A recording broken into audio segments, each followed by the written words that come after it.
This and this.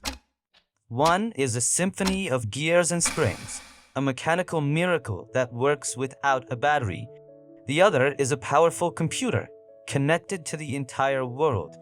Both live on our wrists, but they tell a much bigger story than just the time. What if I told you the entire concept of a man wearing a watch on his wrist was once considered absurd, even laughable? That this everyday object was born as jewelry for a queen, became a vital tool of war, nearly destroyed an entire nation's economy, and was saved by plastic. Get ready to wind back the clock, because we're about to uncover the unseen history of the wristwatch. Before we had watches on our wrists, men had them in their pockets. The pocket watch was the undisputed king of personal timekeeping for centuries. It was a symbol of status, of punctuality, of, well, masculinity. A man pulled out his pocket watch with a certain gravitas. The idea of strapping a delicate timepiece to your wrist, that was purely for women. In fact, the very first known timepiece designed to be worn on the wrist was created in 1810 by the legendary watchmaker Abraham Louis Breguet. And who was it for? Not a general, not a king, but for Caroline Moreau, the Queen of Naples. It was described as a repeater watch for bracelet, an exquisitely crafted, delicate piece of jewelry that also happened to tell time. For the next century, this was the rule. Wristwatches, or wristlets as they were often called, were exclusively women's accessories. They were beautiful, often adorned with gems, but they were considered fragile and feminine. For a man to wear one, it was simply improper. That would be like wearing a bracelet, and that was not something a real man of the late 19th or early 20th century would do. So, what changed? How did this piece of jewelry leap from a queen's arm into a trench? The answer is war. Keeping time during a military operation has always been critical, but with a pocket watch, it was clumsy. Imagine you're a soldier in the late 1800s. You need to coordinate a charge, check the timing on an artillery strike, or simply know when your shift ends. You'd have to stop what you're doing, rummage through your uniform for your watch, open the case, check the time, close it, and put it back. It was impractical and, in the heat of the battle, potentially deadly. The first whispers of change came during conflicts like the Second Boer War in South Africa. Soldiers began improvising, fitting their pocket watches into leather cups that could be strapped to their wrists. These were called trench watches. They were essentially the first rugged, functional men's wristwatches, born from pure necessity. But it was World War I that cemented the wristwatch as an essential piece of a soldier's kit. In the brutal, synchronized world of trench warfare, knowing the exact time was a matter of life and death. Officers needed to coordinate an over-the-top assault down to the second.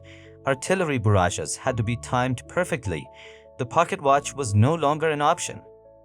The demand from military men exploded.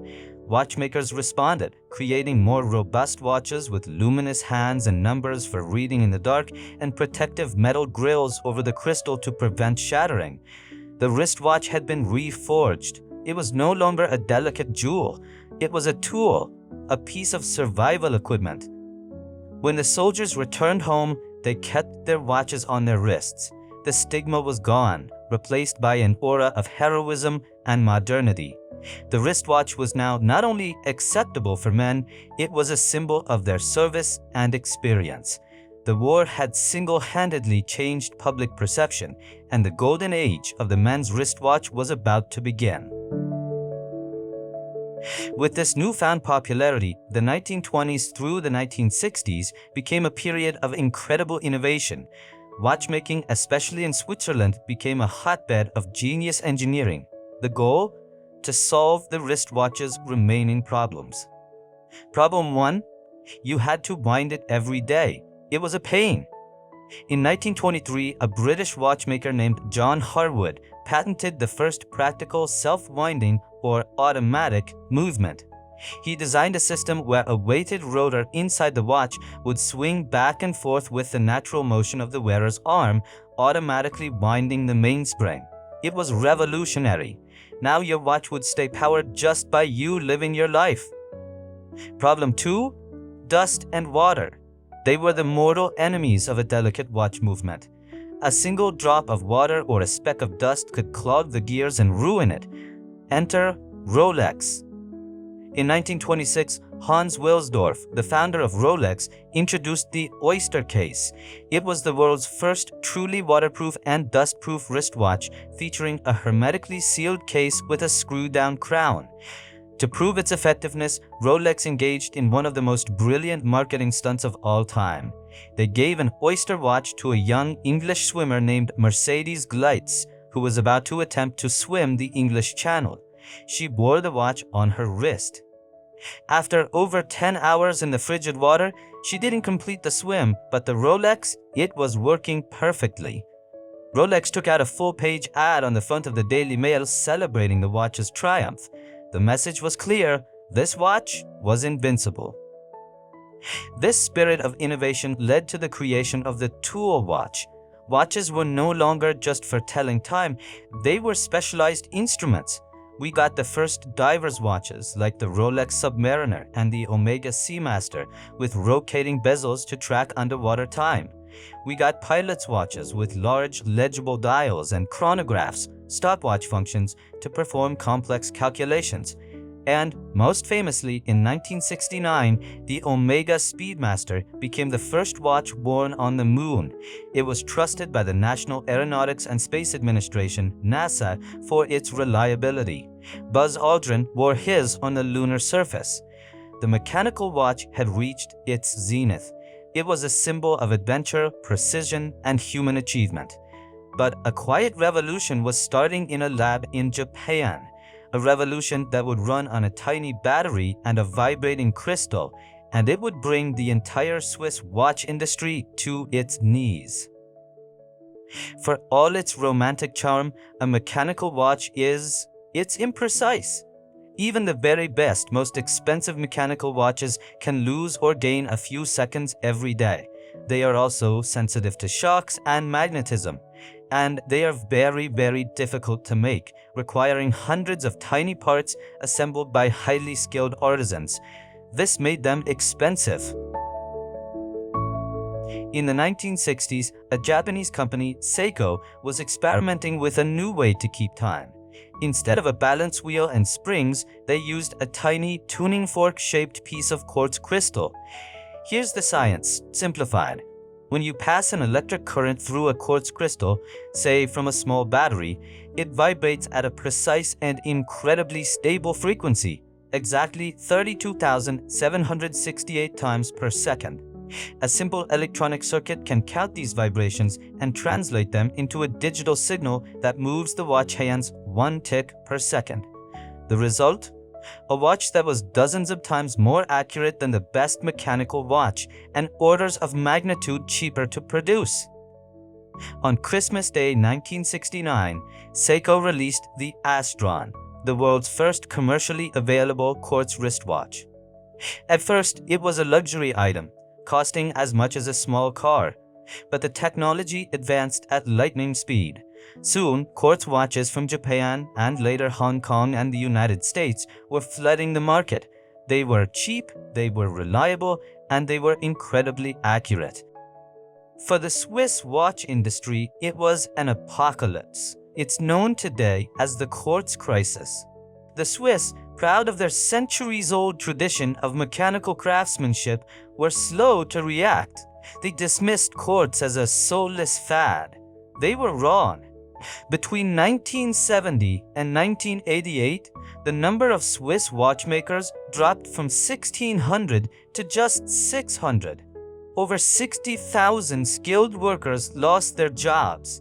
The industry that had defined Switzerland for generations was on the brink of total collapse. It seemed the ticking of gears and springs was about to be silenced forever. How do you fight back against a technology that is cheaper, more accurate, and more reliable than yours? You don't. You join them. but with a Swiss twist. Enter Nicholas Hayek, a brilliant and flamboyant Lebanese-Swiss consultant. He was hired by Swiss banks in the early 1980s to oversee the liquidation of the two largest, nearly bankrupt Swiss watch conglomerates. But instead of burying them, Hayek had a radical idea. He proposed they merge, streamline production, and fight back, not by trying to make a better high-end mechanical watch, but by beating the Japanese at their own game, with style. The result was the Swatch. Launched in 1983, the Swatch was a masterpiece of design and marketing. It was a high-quality, Swiss-made Quartz watch. But its genius was in its simplicity and its soul. It only had 51 parts, compared to the 91 or more in a typical Quartz watch. It was assembled automatically. Its case was made of colorful plastic. But crucially, it wasn't just a watch. It was a fashion statement. Swatch released new collections every season with wild colors and artistic designs. They were fun, expressive, and incredibly affordable. People didn't just buy one, they bought a whole collection to match their outfits and their moods. The Swatch was an unbelievable runaway success. It sold millions.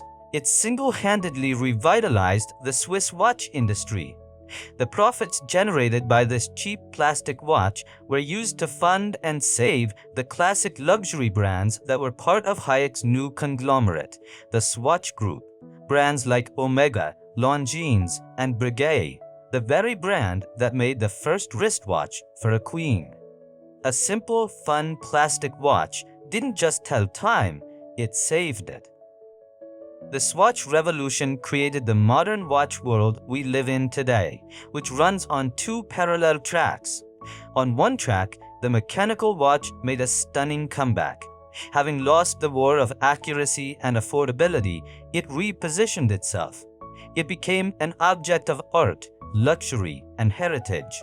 People don't buy a mechanical watch today because it's the best way to tell time.